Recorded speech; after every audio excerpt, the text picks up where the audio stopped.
On April the 17th of 1945, because as I told you, we got over there late in the war, we were marching alongside or back of a tank.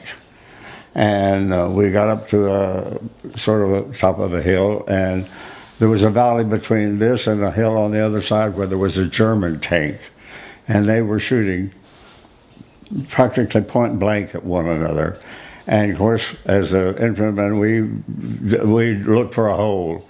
And there was a big hole there where it had been made by a bomb or something, because it was quite large. And a lot of guys jumped in there. The other tank missed our tank by a little bit, I guess. Anyway, it hit right in this hole, and there were lots of people wounded. And there were guys hollered for medic, and I said there was a dozen. I don't know how many there were, but there were an awful lot of them, and we only had one medic.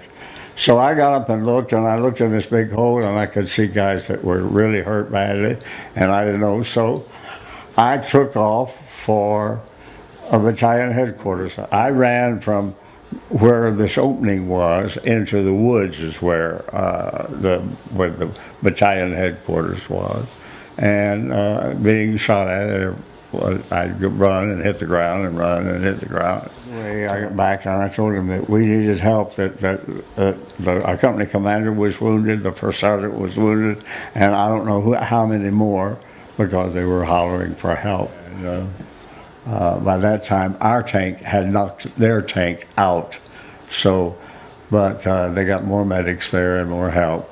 And as it ended up, we lost, I would say, almost half of the company. Only 6 were killed, but there were an awful lot wounded. Like our company commander lost a leg, our first sergeant lost part of his arm, and there were others that got hurt really bad. I never did see anymore.